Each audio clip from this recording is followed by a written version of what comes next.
Yellow Brick War, Chapter 2. Mombi and Glamora quickly conjured up a silk tent that, fragile as it looked, kept out the dust and the relentless Kansas wind.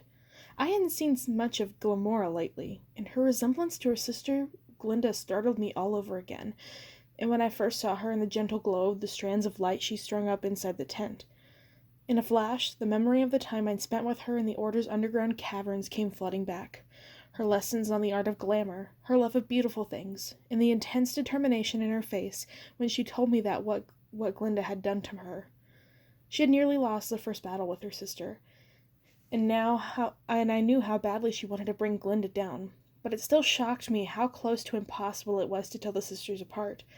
I'd seen more than enough of Glinda in action for her sister's face to creep me out a little, no matter how much I knew Glamora was on the side of the wicked. The thing I needed to figure out now, I was realizing, was how much the wicked were on the side of me. I tried getting Mombi, Glamora, and Gert to answer my frantic questions, but they ignored me as they bustled around our temporary home, plumping cushions and pulling dishes and silverware out of thin air. "What just happened?" I hissed at Knox. He gave me a helpless look, and I wanted to smack him.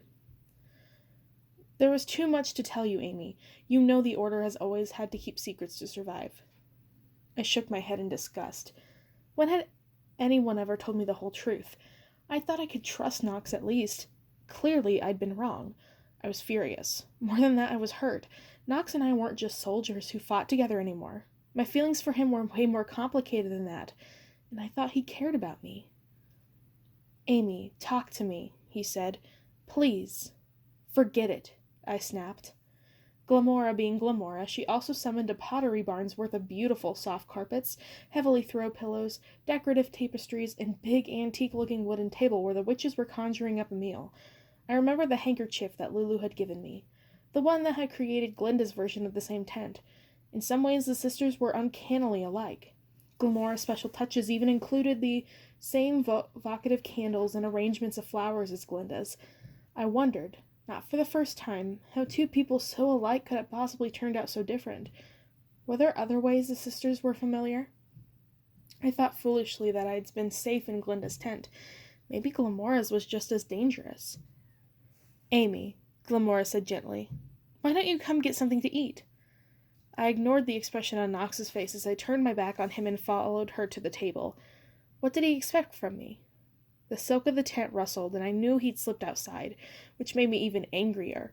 It was bad enough that he hadn't told me what was going on, but refusing to face me afterward? That was worse. Mombi, Gert, and Glamora were already sitting around the table over plates of food.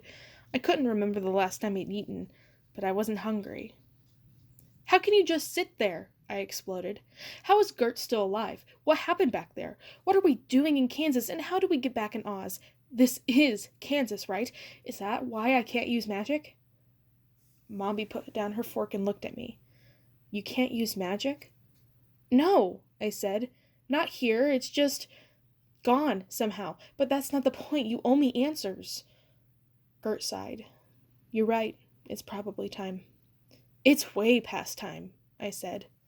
Gert chuckled. "That's my girl. No beating around the bush, our Amy." I'm not anybody's girl," I said. "I'm tired of being jerked around. You obviously know a lot more than I do about what's going on here." "That's not entirely true," Gert said. "But I do understand your confusion, and I'm sorry you feel hurt. I know all of this has been difficult for you." It would be a lot less difficult for me if you would just tell me what the hell is going on," I yelled. I'd been through so much, and still hadn't managed to kill Dorothy. Tears started to fall, and I cried. I cried because Knox, possibly my only friend, probably wasn't such a great friend after all. I cried for poor Polychrome, who I'd just watched die trying to fight Glinda, and I cried for her dead unicorn. I cried for Star, my mom's pet rat, who the lion had swallowed whole in front of me. I cried for all my friends I'd lost already in this stupid, senseless, never-ending yellow brick war. And maybe, just maybe, I cried a little for myself, too. When I was done, I lifted my tear-stained face to find Gert, Glamora, and Mombi, looking at me with eyes full of concern. I doubted them all, and for good reason. I was more than tired of doing other people's dirty work, but maybe they already did care about me. "You done?" Mombi asked gruffly but not unkindly. "Because we have work to do, kid." I'm sorry, I said, embarrassment already beginning to replace my outburst of emotion. Mombi waved a hand at Gert. Tell her what she wants to know so we can get on with it, she said. Gert looked at me questioningly and nodded. Okay, let's start with the easy question first. You asked how I'm still alive, she said. The truth is I never died. If that was the easy question, I couldn't wait for the hard ones.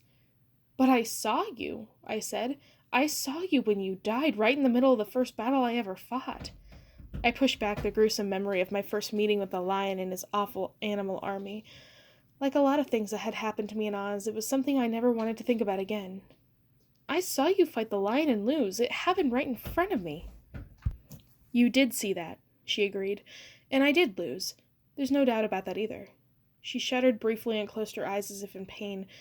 I wasn't in the mood to be sympathetic to the order, but it was hard to stay mad at Gert. It was like holding a grudge against your grandmother for accidentally burning your favorite cookies.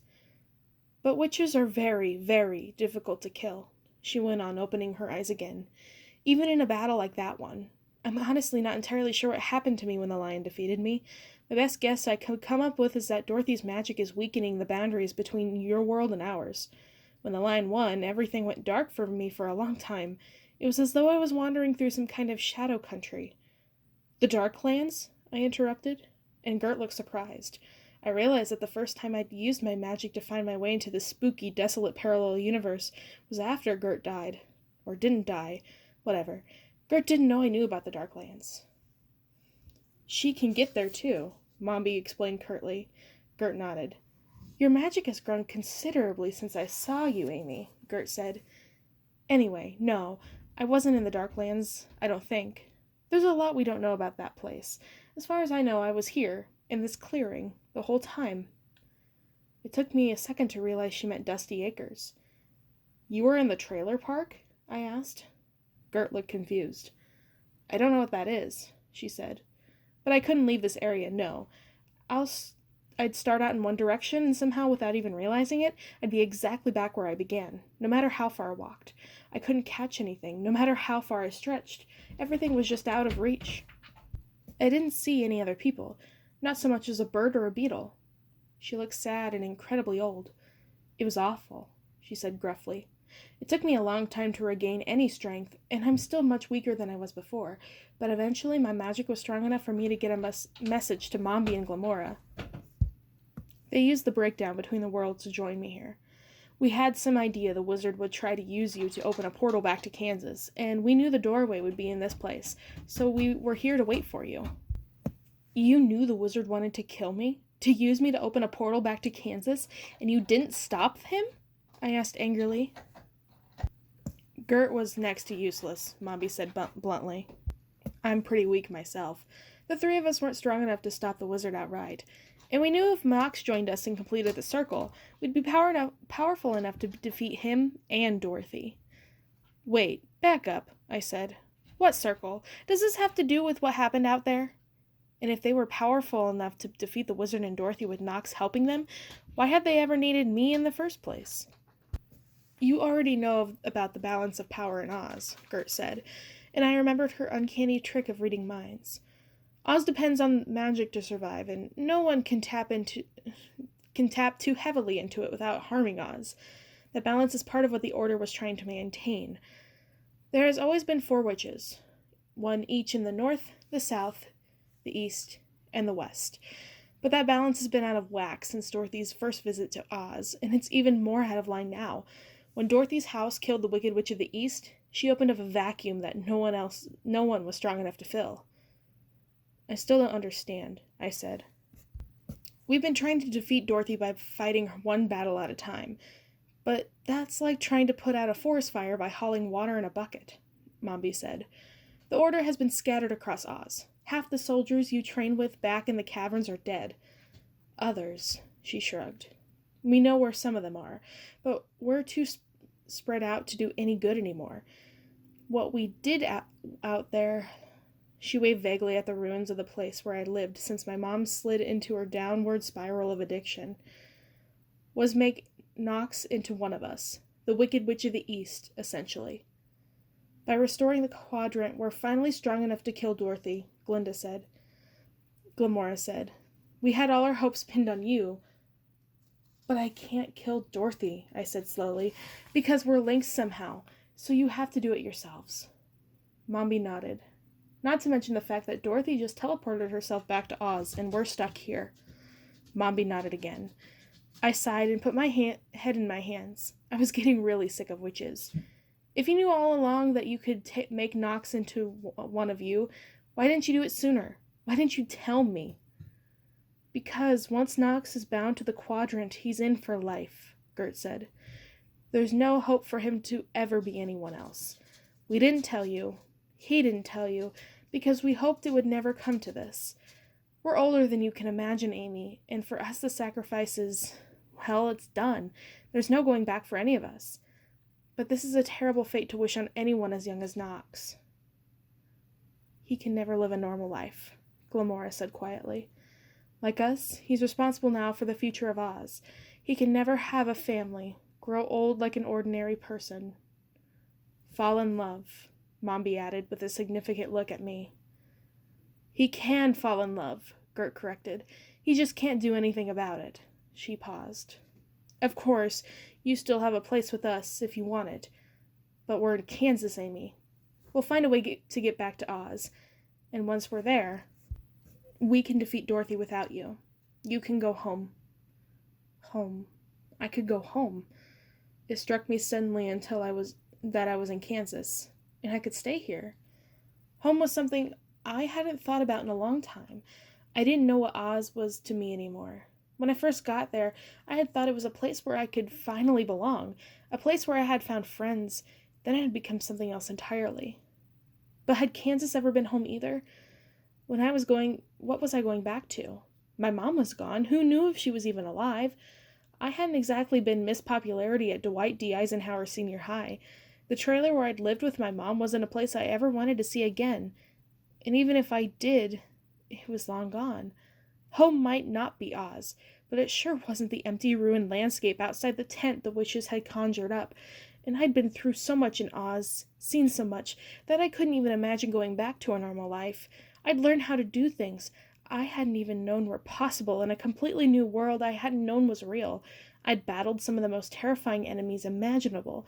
I'd flown with monkeys, hung out with royalty, killed Dorothy's baddest minions. What was I going to do next? Get a job at a mall? It's up to you, Amy, Gert said, reading my mind again, and pulling me back into the moment. You don't have to decide right now. But you do need to decide if you want to help us get back to Oz. Okay, I said slowly. So we're not stuck here forever. What's your plan? Gert sighed. It's not going to be easy, she said. Even with Nox as part of the circle now, we're not powerful enough to open a portal back to Oz. The wizard was only able to do it because he had the magical gifts he'd given to the lion, the scarecrow, and the Tin Woodman. I tried not to think about the last awful glimpse of the wizard, exploding into blood confetti as Dorothy twisted his spell. But we do have an idea. Of course they did. Yet another top-secret plan they only decided to clue me on in when they felt like it. I sighed, and Gert gave me a sympathetic smile. Okay, let's hear it, I said, settling back into a pile of Glamora's cushions. They even smelled heavenly. Like the way the makeup counter at a mall smells, kind of glamorous and relaxing all at once. You remember Dorothy's shoes, Glamora began. Yeah, not likely to forget those, I said. Not the shoes she has now, Gert said. Dorothy's original shoes. I stared at them. Wait, what do you mean her original shoes? Like the No Place Like Home ones? Those are real too? I almost started laughing. What was I thinking? Of course they were real. If Oz was real, why not Dorothy's magic silver shoes? The first time Dorothy came to Oz, Glamora explained, she didn't want to stay for good. If only she never returned, Gert sighed. My sister, Glinda, sent her home with a pair of enchanted silver shoes, the predecessors to the pair that brought her back here the second time. Dorothy always assumed they'd been lost when she crossed the deadly desert, and though she tried to find them again, she was never able to.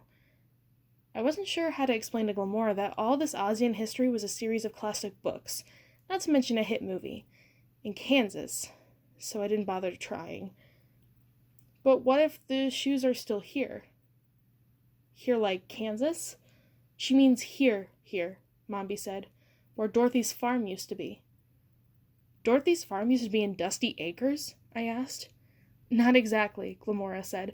Dorothy's farm used to be in the exact spot where your school is sitting right now. High school, Gert prompted. She looked at me with her eyebrows raised. Barbaric system, really. Oz's method of apprenticeship is vastly superior. Were they serious? Dwight D. Eisenhower Senior High had somehow been sheltering the long-lost magic silver shoes of Oz this whole time. It was almost too much. If only Madison Pendleton had known that when she'd done her book report on the wonderful Wizard of Oz. Not that she'd have needed anything extra to get her an A+. Everybody loved Madison already. Everyone, that is, except for me. How do you even know the shoes are still magic? I asked. What if they don't work anymore? What if they only go one way from Oz to back to Kansas? Mombi sighed. You're right. It's a long shot, but it's the only shot we have. We have to take the chance. Okay, I said. So you guys find the shoes. Then what? Amy, Glamora said, we're not going to find the shoes. If you agree to help us, you are. But I don't understand how, I argued. I mean, my magic doesn't work here any better than yours does. Why can't you help find them without me? Because they're in your high school, Gert said. It would look a little funny if 3 old ladies and a teenage boy showed up for class in the middle of the school year, don't you think? Consider it an undercover mission, she beamed. To tell you the truth, you're our only hope at this point. If you want to help us get back to Oz, you have to go back to high school.